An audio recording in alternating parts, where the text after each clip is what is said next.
What's up guys? Nandito kami ngayon sa area ng Calamba.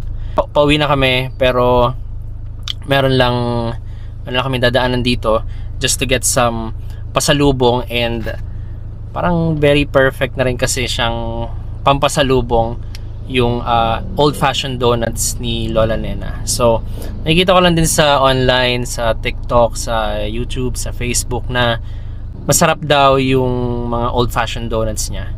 And syempre, as a foodie, gusto natin siyang itry. So this actual order is suggested din ni Peng Vlogs. So super solid, and ayan. So thanks Maan, finally. So andito tayo sa Gordon Silog, super sulit. Peng Vlogs, mag-subscribe kayo dyan kasi more on more on food vlogs. So in order ko muna is yung pansit with siopaw. Ayan. So ito yung pansit with siopaw meal. Meron kang choice kung gusto mong may kasamang 2 pieces na siopaw tostado or 1 piece lang. So meron siyang meron siya ditong dalawang siopaw tostado or tostadong siopaw. And yung pansit. Ayan yung pansit. So, nakita ko kasi sa online na filling nito ay merong caramelized onion. Kaya, sobrang special nung part na yun. Kasi, mag-caramelize lang ng onion, napakahirap na, no? So, try natin to.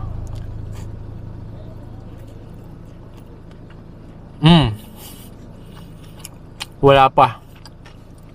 Tinapay pa lang. Wait lang. Check natin yung kabilang side. Tinapay lang, oh.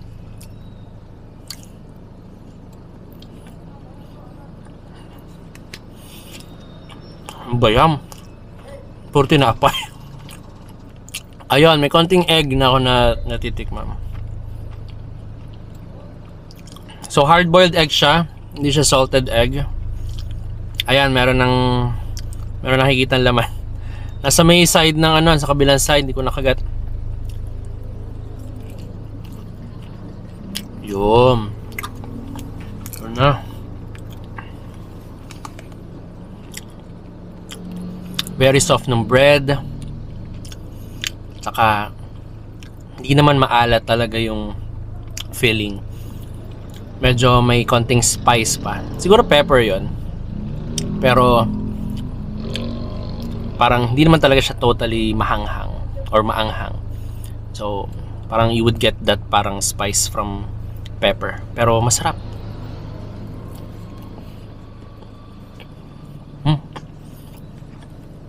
Ayan na yung feeling niya. Saka yung itlog.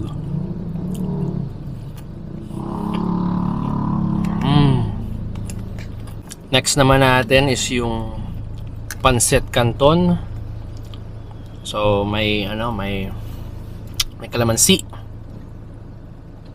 Pika natin ang kalamansi. Yan.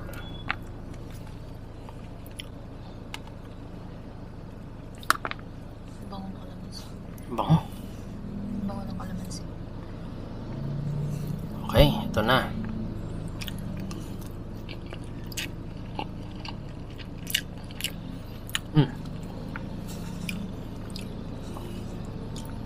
Ba't ko nga ba inubos yung Ko inubos agad yung siopaw. May isa ka pa. Perfect niyang ka-partner ng pansit. Perfect.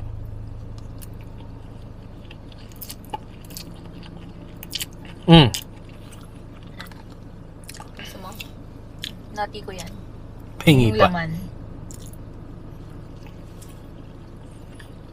Yun. Sakto.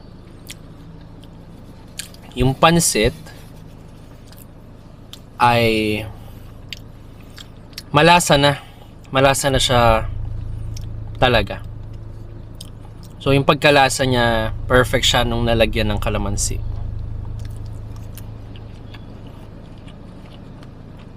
Tapos susundan mo ulit ng siopaw tostado. Yun, oh. Malambot ng bread. Malambot nga ang bread. Oh, last na. Last bite. Last bite. Kasi meron pang kakain. May kakainin ka pa. Okay. Para kay Mrs. to. Okay, next naman natin na titikman is yung kanilang signature na this is their old-fashioned classic donuts. So, old-fashioned na classic pa. Tapos, meron din ditong triple cheese donuts. So, in order namin tig-isang box, tapos mix na lang. So, technique lang daw is to follow the instructions kasi para din naman ma-enjoy natin yung yung donuts na to. So, sa old fashion, ayan, nandito sa box yung instructions and ito yung mga donuts. Ganda heating instructions, microwave for 15 seconds lang naman. Each, nakalagay each. And pwede na siyang pwede mo na siyang i-oven or i-pan-sear. So, actually, may nakita akong nag-pan-sear nito. Sobrang solid din kasi nag-caramelize yung sugar, tapos naging flat, and very crispy yung nangyari. Sa iba naman, napanood ko na mas nagustuhan nila yung pagma-microwave for 15 seconds each. Kasi nag-melt talaga yung cheese dun sa triple cheese. So, try ko ngayon muna yung old-fashioned donuts. Ayan. So, nung binili namin to is naka-box na. Hindi pa pala siya mainit. So, before you eat this kasi, kailangan mo muna siyang i-microwave. So, may microwave naman sila sa loob.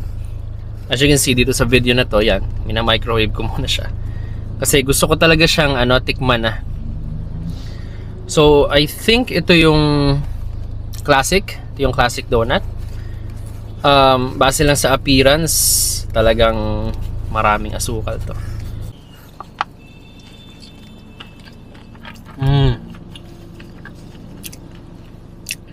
Okay.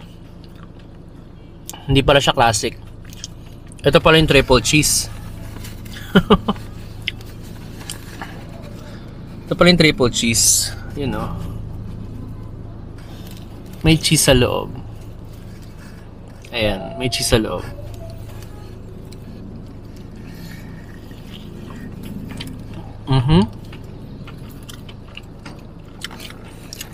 Ang galing. Sakto yung 15 seconds. Sobrang melty ng cheese. Alam yung isa pang mainit. Baka parehas triple cheese itong nainit ko.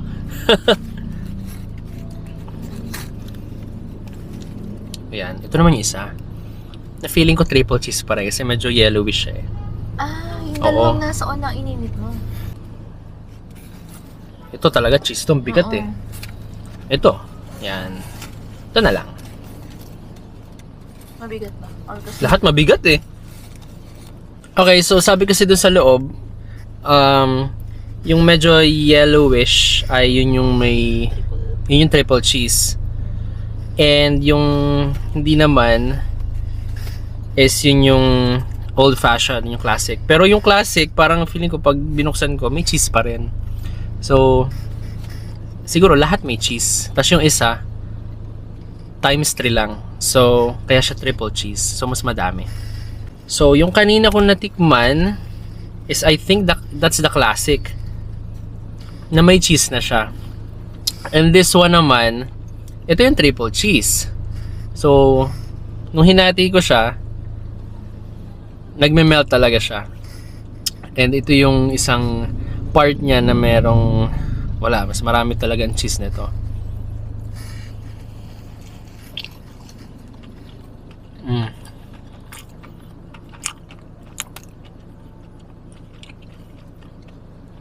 Parehas lang talaga.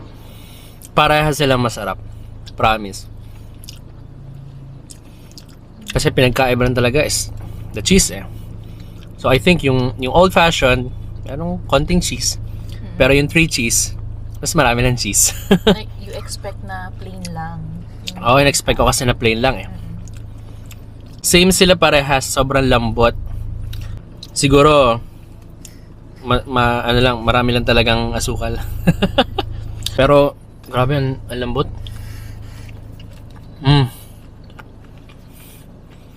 Lambot.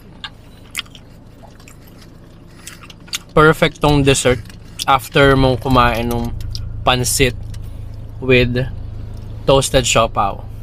Okay, so after natin kumain ng pansit, siopaw tostado at saka classic donuts. Ito rin yung isang I think bestseller nila, their iced coffee. So, actually nung nakita ko sa loob, pagpasok ko nakita ko agad yung yung coffee machine nila naka-Lamarzo ko. Kaya yung maganda yung paggawa nila ng mismong kape, ng base nila, ng espresso nila. So, isang bestseller yata nila based sa sinabi ni Peng Vlogs is yung ano nga yun? Con leche? I think that's the con leche. Tapos, ito yung pastillas. So, isa lang yung binili namin, yung pastillas. Hindi siya nagmi-mix. Anyway, sadya. Try ko na. Ito yung pastillas leche.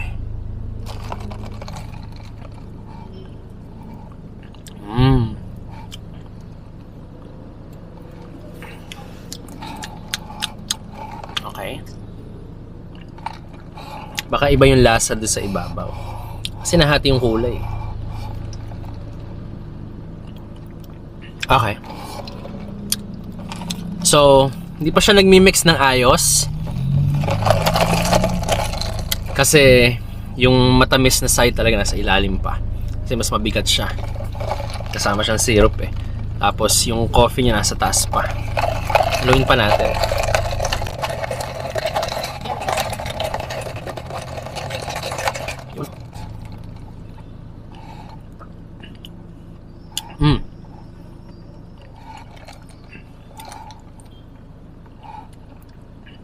Okay. So isipin kagad dito ng mga bibili is matamis kasi pastillas leche. Pero ano lang din eh. Smooth lang din yung lasa niya. For me hindi siya talaga super matamis, pero nandun na yung tamis eh. Nababalance pa rin siya nung coffee na nasa loob. And mas maganda na rin yung like yung version nito as iced coffee. Hindi ko lang sure kung hot is okay din. Pero for iced coffee, sobrang solid na to. Pastillas leche. Actually, may nakasulat dito sa labas kung ano talaga yung ingredients niya. So, meron siyang espresso. Meron siyang Carabao milk. Carabao milk pala to. Salted caramel at saka pastillas. So, hindi na siya basta pastillas latte. So, hindi na siya basta salted caramel lang. Kasi siguro kung salted caramel, di salted caramel latte siya, di ba? So, pastillas. May kasama din pastillas. Ayan. Sarap nito. Refreshing. Kasi sobrang init ngayon.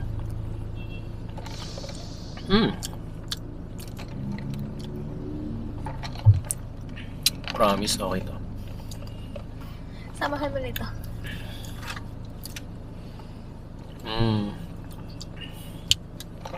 Bite ka ulit.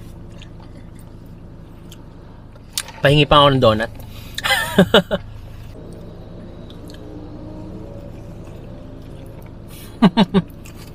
Sumimple pa ng donut eh, no?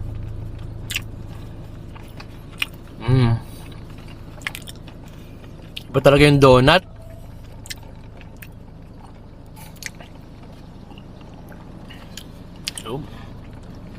And that's it. Kung nagustuhan nyo yung video na to, please like, comment, and subscribe na din. And I guess I'll see you again on the next video. Bye! Sarap!